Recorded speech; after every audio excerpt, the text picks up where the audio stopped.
On the morning of August 7, 1942, General Harakichi Hyakutake sat in his headquarters on Rabaul and read the intelligence report twice. A small American force had landed on Guadalcanal. They had seized the partially constructed airfield the Japanese engineers had been building. Hyakutake set the report down, lit a cigarette, and issued his orders with the calm confidence of a man dealing with a minor inconvenience. He would send Colonel Kayaneo Ichiki and 900 of his finest soldiers to retake the island.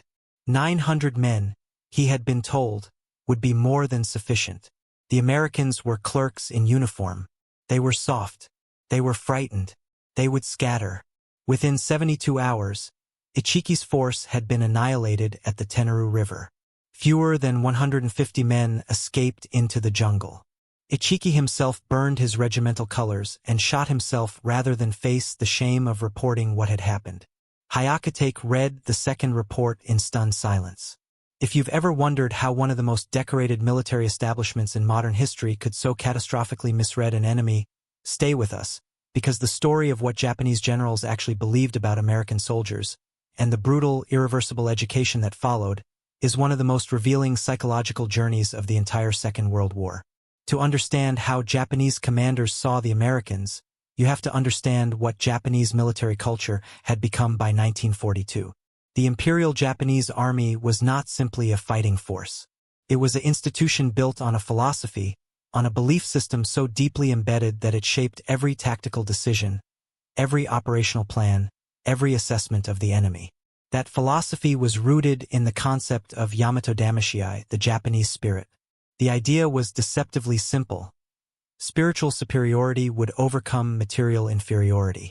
A soldier who embraced death without hesitation, who charged forward with absolute will, who refused to surrender under any circumstances, would always defeat a soldier who fought merely to survive. This was not propaganda invented for convenience. Japanese military leaders genuinely believed it. They had evidence, or so they believed, drawn from their own history. In the Russo-Japanese War of 1904 and 1905, Japanese forces had defeated a European great power against considerable odds. That victory had been interpreted not as a triumph of logistics, intelligence, and careful preparation, though it had been all of those things, but as proof that Japanese spiritual resolve could overcome enemies with greater industrial resources. The lesson calcified into doctrine over the following decades. By the time the Pacific War began, the Imperial Army's field manual devoted entire sections to the decisive role of fighting spirit, of seishin, in determining battlefield outcomes. Officers were trained to believe that aggressive offensive action, accepted even at terrible cost, would break an enemy's will. The notion that an enemy might absorb those costs and fight back harder was not seriously contemplated. It did not fit the framework. The Americans, viewed through this framework, appeared almost perfectly suited to be defeated by it. Japanese military intelligence assessments of the United States in the years before Pearl Harbor painted a consistent picture. America was a nation of immigrants, divided by race and class, incapable of the collective sacrifice that real warfare demanded. American soldiers were volunteers and draftees with no warrior tradition, no experience of hardship, no understanding of what it meant to die for something larger than themselves. They were, in the assessment of Colonel Masanobu Tsuji, one of the Imperial Army's most influential strategic planners, a mongrel nation that would disintegrate under sustained pressure. Lieutenant General Masaharu Homa, who commanded Japanese forces during the invasion of the Philippines beginning in December 1941, shared this assessment, though he was more nuanced than many of his colleagues. Homa had spent time in England as a military attaché and had a broader view of Western nations than most Japanese officers. Yet even he did not anticipate the resistance his forces would encounter. His operational plan called for the conquest of the Philippines within 50 days. The campaign would ultimately take 5 months, and the resistance of American and Filipino forces on Bataan would become the first significant check on Japanese operational assumptions. It was not a victory for the defenders. The fall of Bataan in April 1942 and the subsequent fall of Corregidor in May resulted in the largest surrender of American-led forces in history. Over 78,000 American and Filipino soldiers became prisoners of war. The death march that followed, in which thousands died from heat, disease, and deliberate cruelty, revealed the depths of Japanese contempt for soldiers who had surrendered rather than fighting to the last. But within that defeat were details that careful Japanese observers should have examined more closely. The Bataan defense had lasted far longer than Japanese planning anticipated. American and Filipino soldiers, cut off from resupply, reduced to half rations and then quarter rations, fighting disease alongside enemy fire, had held out for months against a force with complete air superiority and naval control of surrounding waters. General Jonathan Wainwright's command had improvised defenses, counterattacked when the opportunity appeared, and demonstrated a capacity for sustained resistance under hopeless conditions that Homa's original timetable had not accounted for. Homa was quietly relieved of command after the Philippines campaign. The official reason given was that the campaign had taken too long. The deeper reason was that his handling of the Bataan defense had embarrassed Imperial General Headquarters. In Tokyo, planners examined the timeline, noted the delay, attributed it to Homa's caution rather than to American fighting capability, and proceeded with their broader strategic assumptions intact. This was a pattern that would repeat itself throughout the Pacific War. Evidence that contradicted the established framework was explained away. Delays were attributed to terrain or weather or command failures. Enemy capabilities were described as exceptions rather than indicators. The framework itself, the belief in Japanese spiritual superiority over American material softness, remained unquestioned in the highest corridors of power even as it was being disproven on the ground. If this kind of deep historical storytelling is what you come here for, please subscribe right now and hit the bell. We go far beyond the battles, and there's much more of this story still to come. General Hideki Tojo, who served simultaneously as Prime Minister and Army Minister during the critical years of the Pacific War, embodied this thinking at its most institutionalized. Tojo was not a battlefield commander in the mold of Homa or Hyakutake. He was an administrator, a political soldier, a man whose considerable talents lay in organization and will rather than in tactical flexibility. His strategic worldview was shaped entirely by the Japanese military tradition in which he had been trained since boyhood, a tradition that placed moral factors above material ones in every calculation. Tojo's public statements about American fighting capability were dismissive to a degree that later historians found difficult to reconcile with the man's genuine intelligence. He spoke of American soldiers as being unable to endure hardship, as lacking the national spirit necessary for sustained conflict. He pointed to American political divisions, to anti-war movements, to the discomfort Americans felt with casualties, as evidence that the United States would negotiate rather than fight a long and costly war to its conclusion. This assessment was shared by Admiral Isoroku Yamamoto, the architect of the Pearl Harbor attack, though Yamamoto's version of it carried a crucial caveat. Yamamoto had lived in the United States as a student and naval attaché. He had traveled across the country, seen American industry firsthand, visited Detroit and the great manufacturing centers of the Northeast. He understood, better than almost any other senior Japanese officer, what American productive capacity actually meant in practical military terms. His famous remark that attacking America was like waking a sleeping giant has passed into historical legend, though the exact wording is disputed. What is historically documented is that Yamamoto warned, in a letter written in January 1941 to Navy Minister Koshiro Oikawa, that he could promise to run wild for 6 months or a year after a surprise attack, but had utterly no confidence for the second and third years. His concern was not with American fighting spirit but with American industry. He believed the Americans would be angry, that they would mobilize their enormous productive capacity, and that in a long war Japan could not compete with what those factories could produce. What Yamamoto did not adequately account for was how quickly American military forces would translate that industrial output into tactical competence. He expected a lengthy period during which Japan could consolidate its gains before American industrial power began to tell. He did not expect the Americans to learn as rapidly as they did, or to demonstrate the operational flexibility that would begin to manifest within 12 months of Pearl Harbor. The Japanese assessment of American soldiers was not merely cultural arrogance. It was also rooted in a fundamental misreading of American military history. Japanese planners looked at the American performance in the First World War and saw a nation that had arrived late to the conflict, that had relied on Allied frameworks and Allied leadership, and whose soldiers had not demonstrated the kind of intense, sustained offensive capability that characterized German or French forces. They looked at the American military of the 1930s, underfunded, under-equipped, operating with equipment and doctrine that lagged behind European standards, and drew conclusions that seemed reasonable given the available evidence. What they failed to account for was the rate at which the American military system could change. General George Marshall, who became Army Chief of Staff in September 1939, the same day Germany invaded Poland, had spent the years before Pearl Harbor systematically rebuilding and modernizing the Army.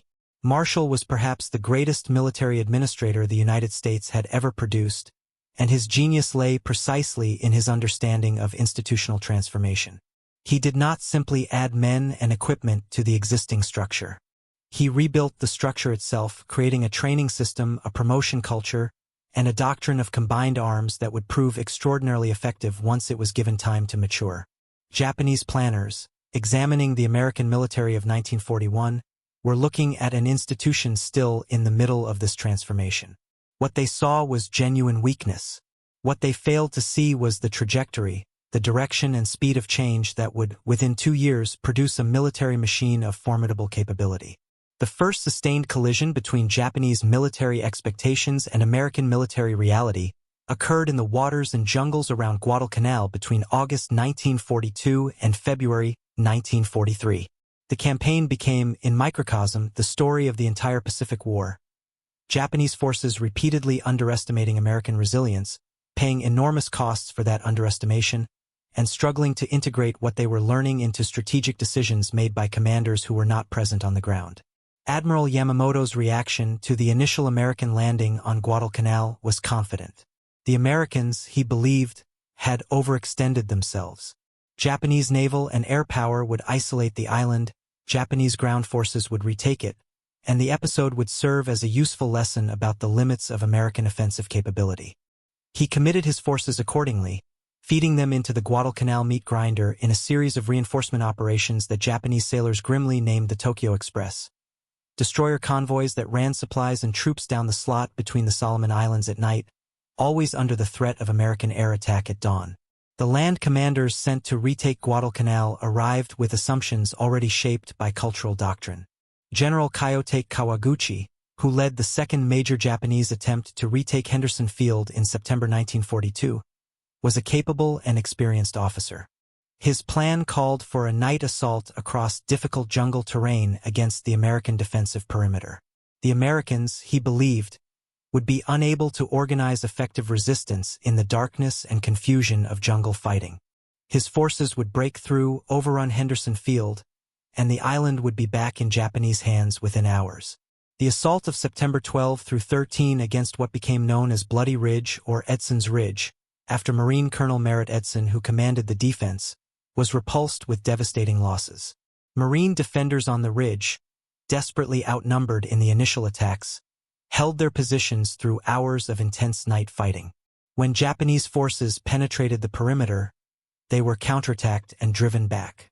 When they probed for weak points, they found defenders who had organized their positions with a professional care that Kawaguchi's intelligence had not anticipated. Kawaguchi withdrew with his force badly damaged. In his after-action assessment, he made an observation that would echo through subsequent Japanese evaluations of American infantry. The Americans had shown a capacity to maintain discipline and coordinate fire during night fighting that Japanese doctrine had specifically predicted they would lack. Japanese training for night assault was based in part on the belief that Western soldiers, accustomed to comfort and the visible reassurance of organized formations, would become confused and panic-stricken in night jungle fighting. What Kawaguchi's force encountered instead were Marines who had trained specifically for this environment, who had studied the lessons of earlier engagements, and who fought with a controlled aggression that bore no resemblance to the predicted behavior. General Hyakutake himself arrived on Guadalcanal in October 1942 to personally oversee the third major attempt to retake Henderson Field. By this point, some of the operational confidence that had characterized Japanese planning had begun to erode. Hyakutake had lost 2 significant ground forces. He understood that the Americans were better than initial assessments had suggested. But the framework of Japanese strategic thought, the imperative to attack, the emphasis on spiritual determination over material preparation, constrained his options more than the tactical situation did. His attack in October 1942, the largest Japanese ground effort of the Guadalcanal campaign, failed along lines that had become depressingly familiar. Terrain more difficult than maps had shown delayed the approach march. Coordinated attacks became disjointed. American defensive positions, organized in depth with mutually supporting fields of fire and backed by artillery that the Japanese could not neutralize, proved able to absorb the attacking force at costs that were not sustainable. Lieutenant General Masao Murayama, commanding one of the two columns in Hyakate's October offensive, struggled through jungle that his engineers had assessed as passable but that nearly destroyed his force before they reached the American perimeter. Soldiers carrying heavy weapons over terrain that reduced movement to less than a mile per hour over an entire day. Officers who had planned the attack on the assumption of reaching their assault positions by a certain hour arrived hours late, exhausted, out of coordination with adjacent units. When they finally attacked, they were attacking without the simultaneity that the plan required, and American defenders were able to concentrate against each thrust in turn. What Murayama encountered on those nights in October was something that required careful analysis. The American defensive positions were not static. They were organized to allow defenders to shift laterally to threaten points. When Japanese forces penetrated at one point, reserves appeared quickly and counterattacked. The Marines understood their terrain, had prepared it with obstacles and cleared fields of fire, and had organized their communications so that the commander always knew where the threats were developing.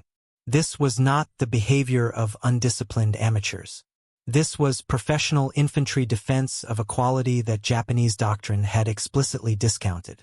The naval struggle for Guadalcanal ran parallel to the ground fighting and produced its own revisions in Japanese assessments. Vice Admiral Genichi Mikawa's victory at the Battle of Savo Island on the night of August 8 and 9, 1942, was perhaps the most one-sided Japanese naval victory of the Pacific War.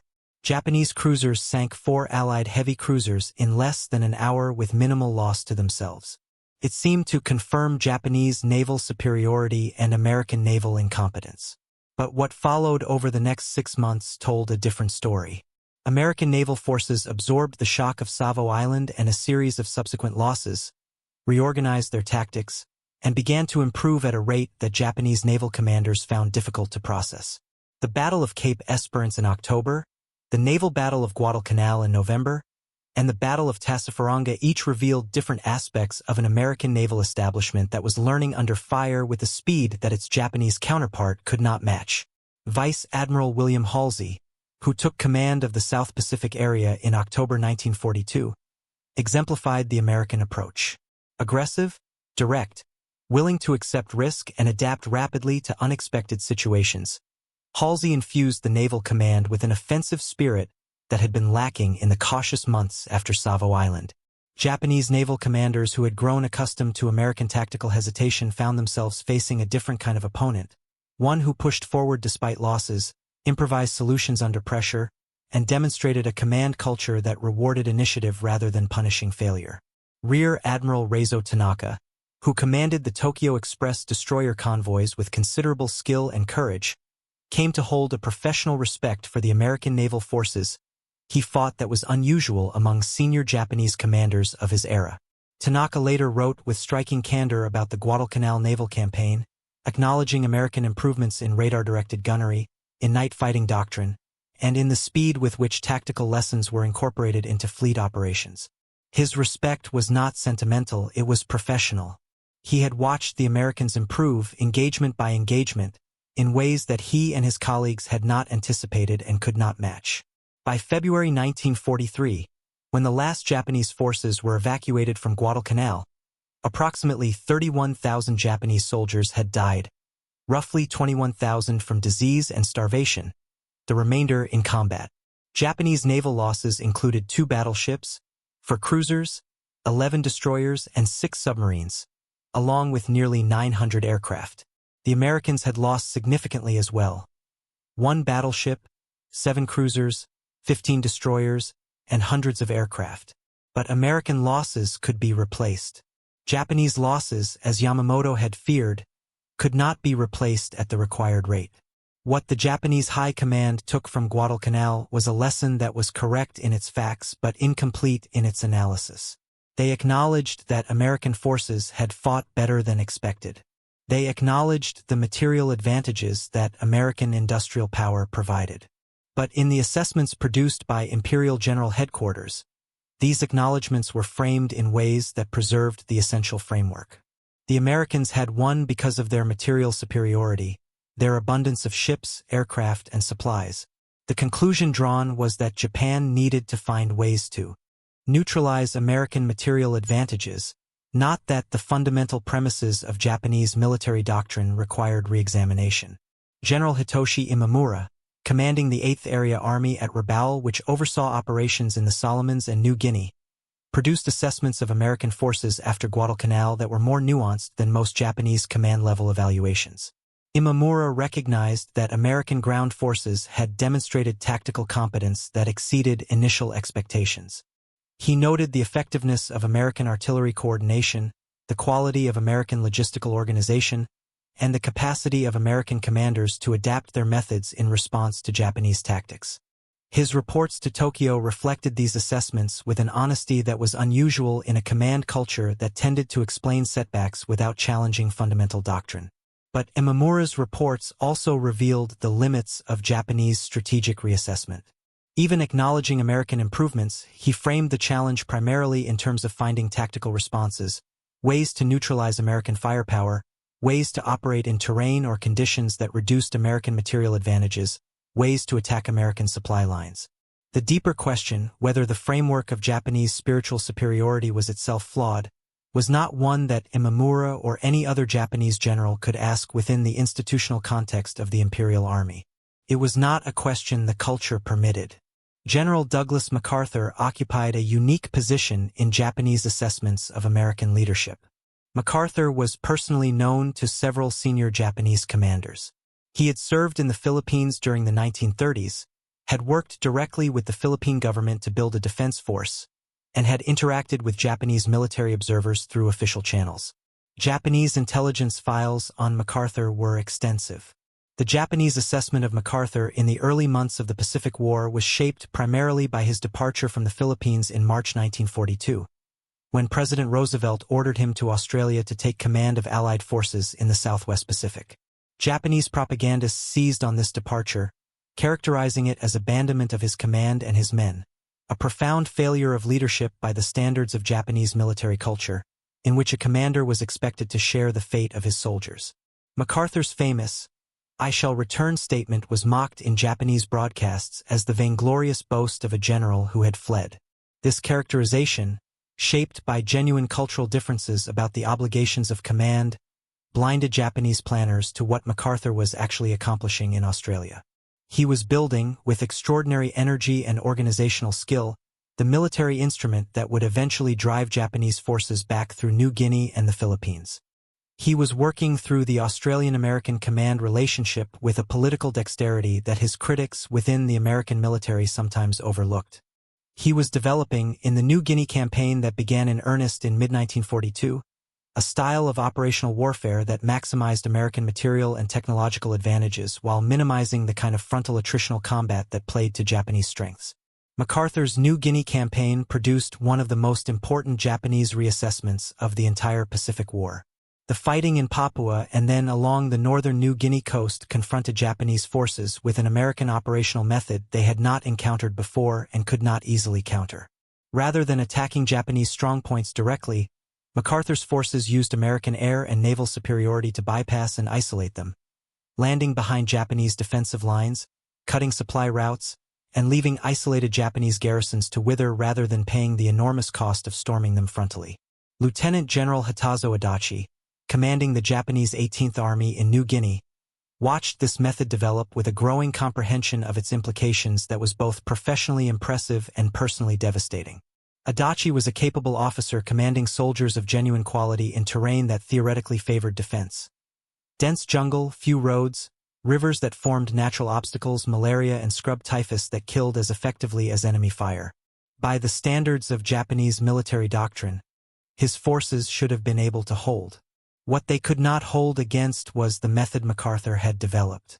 American and Australian forces did not attack where Adachi was strongest. They attacked where he was weakest, or they bypassed his strength entirely, landing amphibiously at points that his logistics could not support.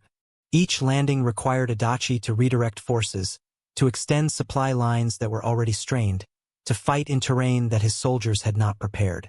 And each time he attempted to respond, American air power interdicted the movement of his forces with a thoroughness that steadily strangled Japanese operational capability in New Guinea.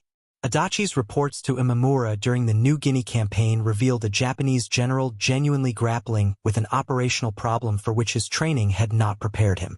He understood what MacArthur was doing. He could see the pattern clearly. But understanding a method and finding a counter to it are different challenges. And the counter to MacArthur's approach, more aircraft, more ships, more supplies, the ability to project force more rapidly than the enemy, was precisely what Japan could not provide. Adachi was not failing for lack of tactical skill or personal courage. He was failing because the system that supported him was outmatched by the system that supported his opponent, and he knew it. The contrast that Japanese commanders in New Guinea observed between American and Australian forces on one hand and their own on the other was most stark in the area of logistics and supply. American logistical capability in the Pacific was, by the standards of any previous war, extraordinary. The United States had essentially invented modern amphibious logistics, the science of maintaining fighting forces supplied across thousands of miles of ocean through beachheads that had no pre-existing port facilities. The vessels involved in this effort, the LSTs, landing ship tanks, the LCTs, the Liberty ships, the fleet oilers and ammunition ships and hospital ships, represented an industrial achievement that Japanese planners had not modeled adequately. The Americans could land a division with its equipment, its ammunition, its fuel, its medical facilities, and its engineering support on a beach that had been enemy territory 48 hours earlier. They could then sustain that division indefinitely from that beach while simultaneously building the airstrips and port facilities that would extend their reach further. Japanese forces in New Guinea were often fighting on quarter rations or less, scavenging from the jungle for food, carrying their sick and wounded because there was no other way to move them, attacking American positions with ammunition they knew could not be replaced if the attack failed. American forces opposing them often complained about the mud and the heat and the insects, and the complaints were genuine. But they did not go hungry. They did not run out of ammunition. They did not fight without medical support. The material contrast was not merely demoralizing. It was operationally decisive. General Tomitaro Horii, who commanded the South Seas Detachment during the Kokoda Track campaign in Papua in 1942, came closer than any senior Japanese commander to achieving a decisive operational success in the South Pacific. His forces crossed the Owen Stanley mountain range, advanced to within 30 miles of Port Moresby, and at several points threatened to overwhelm Australian and American defenders. Horii was an able commander who used terrain expertly and pushed his soldiers through conditions of almost incomprehensible hardship. He was also fighting with supply lines stretched to breaking point across some of the most difficult terrain on Earth. When Horii's offensive was finally stopped and then reversed, it was not simply because of resistance on the Kokoda Track, though that resistance was fierce and costly to overcome. It was because his force had outrun any possibility of resupply. His soldiers were starving. They were out of ammunition. They were dying of disease at rates that exceeded their combat losses. The retreat back over the Owen Stanleys killed as many Japanese soldiers as the fighting had. Horii himself drowned attempting to cross a flooded river during the withdrawal. The lesson that Horii's campaign taught Japanese commanders was one they were reluctant to fully absorb. That spiritual determination, however genuine and however admirably displayed, could not substitute for food, medicine, and ammunition. Soldiers who had marched through hell to come within sight of their objective were still defeated when the material foundation of the offensive collapsed beneath them. This was not a failure of courage or of will. It was a failure of the doctrine that placed will above material in the hierarchy of military factors.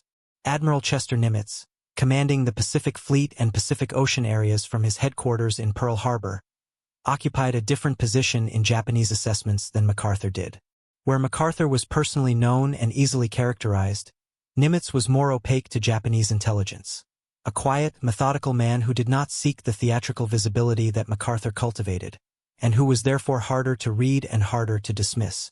Japanese naval assessments of Nimitz centered primarily on his management of the Midway operation in June 1942, and those assessments in the years following the battle became a source of sustained professional discomfort for Japanese naval planners. The Japanese defeat at Midway, in which 4 fleet carriers and their experienced air groups were destroyed in a single day, had been shaped decisively by American intelligence work, by the decision to position American carriers in ambush positions based on broken Japanese naval codes, and by the tactical execution of dive bomber attacks that caught 3 Japanese carriers simultaneously refueling and rearming their aircraft. Vice Admiral Chuchi Nagumo, who commanded the Japanese carrier striking force at Midway, had spent the hours before the decisive American attack dealing with a series of decisions that each seemed reasonable in isolation but collectively left his force fatally exposed. His radar warning system failed to detect the approaching American dive bombers because his combat air patrol had been drawn down to low altitude dealing with torpedo bomber attacks. The timing was not planned by Nimitz or his subordinates. It was the result of American torpedo squadrons attacking independently and without coordination because coordination had proved impossible under the circumstances. 3 torpedo squadrons were essentially sacrificed.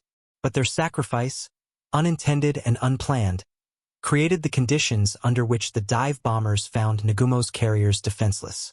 Japanese post-battle analyses of Midway focused intensely on this sequence of events, looking for the specific decision or the specific failure that had produced the disaster. What they found was unsatisfying because the disaster had not resulted from a single catastrophic mistake but from the cumulative effect of accurate American intelligence, reasonable Japanese decisions that happened to produce catastrophic outcomes, and the brutal contingency of timing. The Americans had not been tactically brilliant at Midway in the conventional sense. They had been aggressive and fortunate and, in their intelligence preparation, they had been extraordinarily effective. What the Japanese analysis of Midway consistently underweight was the significance of the American intelligence achievement. The breaking of the Japanese Naval Code JN-25 and the accurate prediction of Japanese intentions gave Nimitz an operational advantage that no amount of tactical skill or spiritual determination could overcome. Knowing where the enemy would be and when and in what strength allowed Nimitz to deploy his 3 available carriers, outnumbered and outgunned by the Japanese striking force, in a position where they could deliver a decisive blow before the Japanese realized the trap had been set. Japanese naval intelligence had failed, completely and catastrophically, to detect the American carriers before the battle. American naval intelligence had succeeded, against enormous technical and analytical difficulty, in reading Japanese intentions with sufficient accuracy to plan an ambush. This asymmetry, American intelligence competence versus Japanese intelligence failure, was a factor that Japanese analysts acknowledged in their post-Midway assessments but never fully integrated into their broader view of American military capability. The tendency was to treat the intelligence failure as a Japanese failure rather than as evidence of an American strength. General Tadamaki Korebayashi, who would command Japanese forces on Iwo Jima in 1945, was among the Japanese officers who had spent significant time in North America before the war. Korebayashi had served as a military attaché in Washington from 1928 to 1930, and had subsequently toured American military installations and industrial facilities. His experience had left him with a view of American military potential that was more realistic than that of most of his contemporaries. His letters home during his American posting revealed a soldier who was genuinely impressed by what he saw. He wrote of the size and productivity of American industry, of the organizational capacity and material abundance that characterized American military facilities, and of the personal qualities of American officers he encountered, their professionalism, their technical competence, their willingness to engage seriously with questions of military science. He was not uncritical. He noted what he saw as an American tendency toward overconfidence and a certain casualness that Japanese military culture would have found unacceptable. But his overall assessment was respectful in a way that placed him outside the mainstream of Japanese military opinion. When Korebayashi was assigned to command the defense of Iwo Jima in the summer of 1944, he brought this understanding of American military capability to bear on his tactical planning in ways that were profoundly unconventional by Japanese standards. His defensive plan rejected the established Japanese doctrine of meeting the enemy at the beach with banzai charges and all-out resistance at the waterline. He had seen what American naval gunfire and air bombardment had done to defenders in previous island battles. He understood that no force remaining on the surface could survive the weight of fire the Americans could bring to bear before and during a landing. Instead, Kurabayashi built his defense underground. Iwo Jima was honeycombed with volcanic tunnels which his engineers extended into an interconnected network of bunkers, firing positions, and covered passages that could move soldiers from one part of the island to another without surface exposure. His artillery and mortars were positioned in deep, hardened emplacements. His infantry was ordered to wait, to let the Americans land, to let them move inland, and only then to emerge and fight from positions where American firepower could not easily reach them. This approach represented Kurabayashi's honest assessment of what American forces were capable of doing to a conventionally defended island, and it was the most sophisticated Japanese adaptation to American military methods produced during the entire Pacific War. It did not ultimately succeed. No Japanese defensive method could have succeeded against the forces the Americans committed to the operation, but it cost the attacking Marines nearly 7,000 killed and over 19,000 wounded in 36 days of fighting, the highest American casualty ratio of any island assault in the Pacific. Kurabayashi's final messages to Imperial General Headquarters before communications were cut reflected a commander who had done everything within his power and his understanding, and who knew it had not been enough. He expressed no contempt for the American soldiers who had overwhelmed his position. His communications conveyed a professional recognition that he had faced an enemy of formidable capability with insufficient resources to stop them, and that the outcome, once the forces were committed, had been determined by factors beyond tactical skill. Japanese General Mitsuru Ushijima, who commanded the defense of Okinawa in the spring of 1945, faced the largest American amphibious operation of the Pacific War with resources and planning that reflected the cumulative Japanese learning of 3 years of fighting. Ushijima had observed what had happened on Iwo Jima. He had studied the failures of earlier island defenses. His tactical plan, developed with his Chief of Staff Lieutenant General Isamu Cho and his operations officer Colonel Hiromichi Yahara, was a variation on Kurabayashi's underground defense concept, adapted to the larger and more complex terrain of Okinawa. Yahara, the most analytically precise of the three, had concluded that the Japanese could not defeat the American invasion of Okinawa. The conclusion was stark, professionally drawn, and accurate. His recommendation was for a defense that would inflict the maximum possible casualties on American forces, casualties that would, in the Japanese calculation, make the projected invasion of the Japanese home islands appear too costly to the American public. The strategy was not military victory. It was attritional deterrence, designed to affect American political will rather than American operational capability. This strategic concept was itself an implicit acknowledgement of how completely Japanese views of American fighting capability had changed from the confident assessments of 1941 and 42. The Japanese were no longer planning to defeat American forces. They were planning to hurt them badly enough that the Americans would choose not to proceed, a strategy premised on the belief that American determination had limits that could be reached by imposing sufficient costs. Even this revised assessment proved partially incorrect.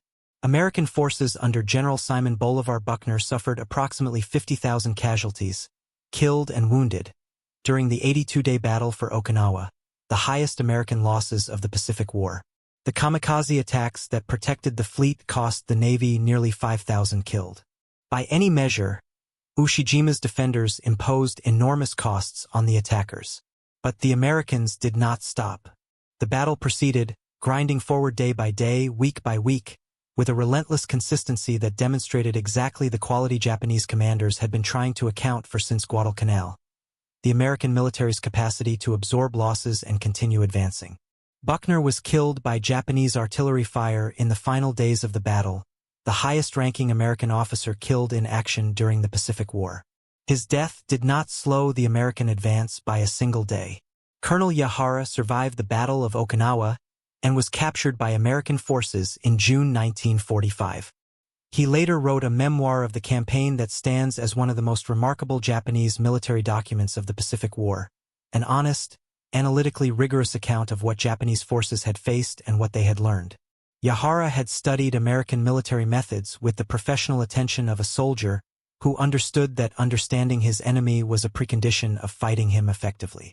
His assessment of American military capability, written after the war, was explicit in its respect and in its identification of the specific qualities that had made American forces so difficult to defeat.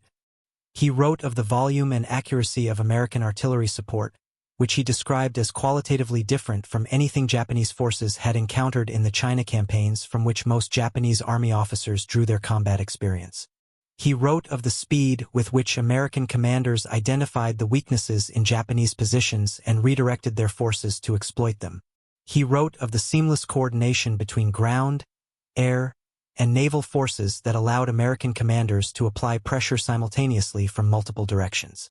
But Yahara also identified something less tangible, a quality in American soldiers and their commanders that he described in terms that echo the assessments German officers had made about the same enemy on the other side of the world. The Americans, he wrote, did not fight like men who expected to die. They fought like men who expected to win, and this expectation shaped their behavior at every level. They took cover. They called for support. They found ways around obstacles rather than dying on them. And when they lost ground, they found ways to take it back.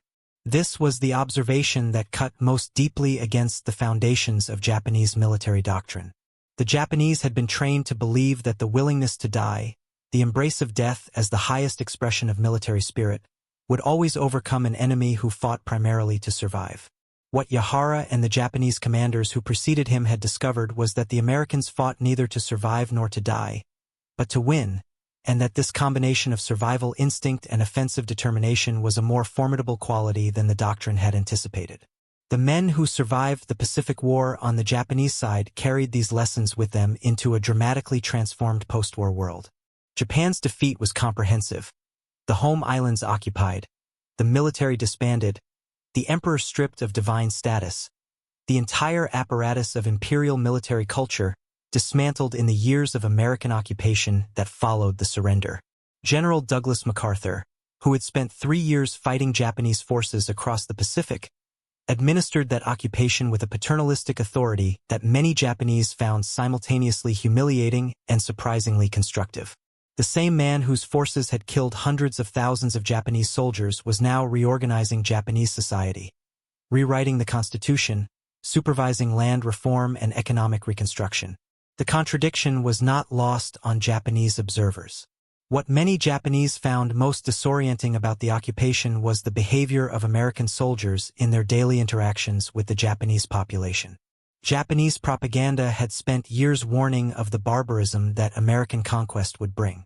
What arrived instead was, by the standards of what Japanese forces had inflicted in the territories they occupied, remarkably restrained.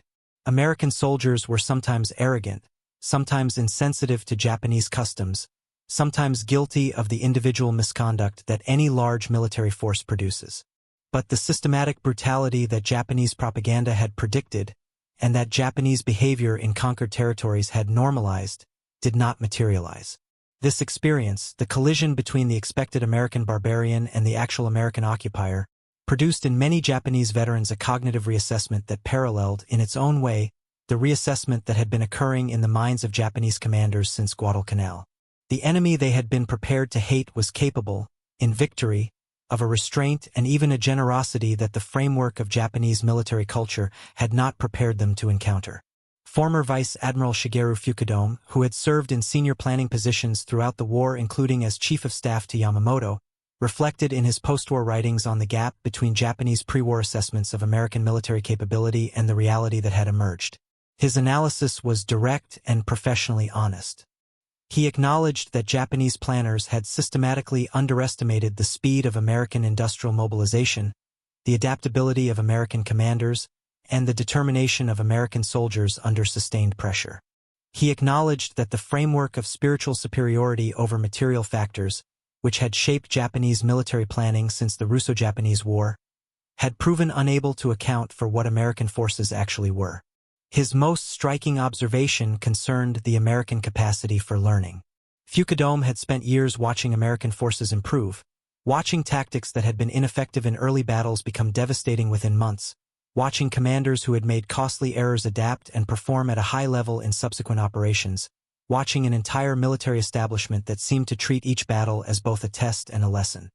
He contrasted this with the Japanese military culture of his own experience, in which acknowledging failure carried personal and institutional costs that inhibited the honest analysis that effective learning required.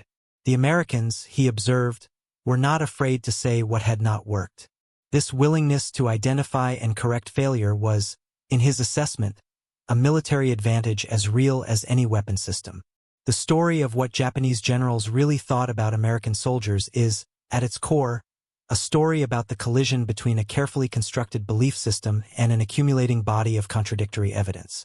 The belief system was powerful, deeply rooted, institutionally enforced, and for a period of time seemed to be confirmed by events, by the speed of the initial Japanese conquests, by the surprise of Pearl Harbor, by the fall of the Philippines.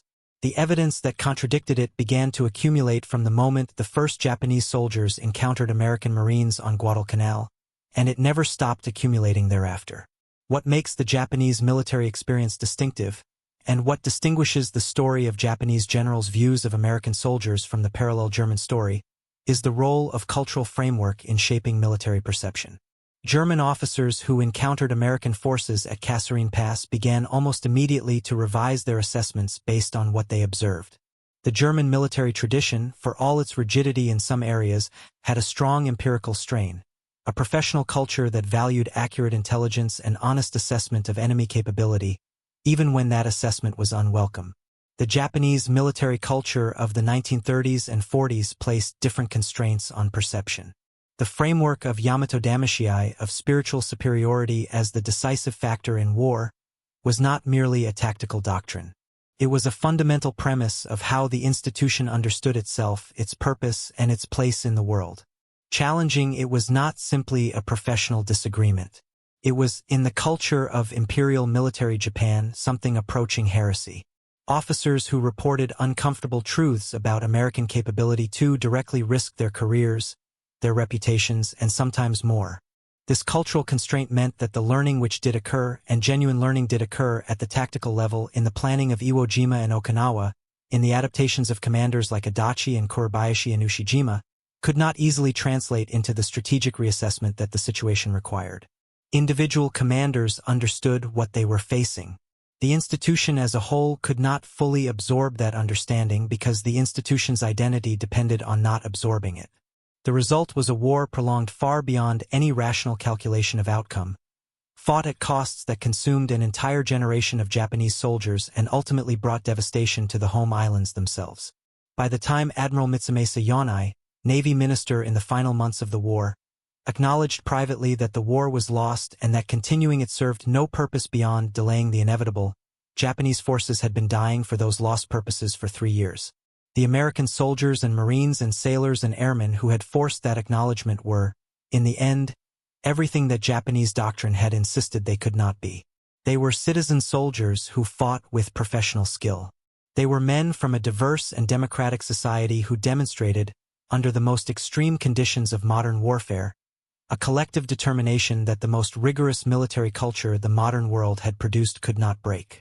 Aboard a ship in Tokyo Bay on September 2, 1945, Japanese representatives signed the instruments of surrender on the deck of the USS Missouri. General MacArthur, who had promised he would return to the Philippines and had kept that promise, presided over the ceremony. The war in the Pacific was over. Somewhere in the crowd of observers was a generation of American soldiers and sailors who had begun the war underestimated and ended it victorious.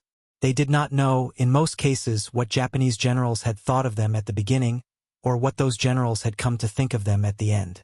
They did not need to know. The outcome had already answered the question.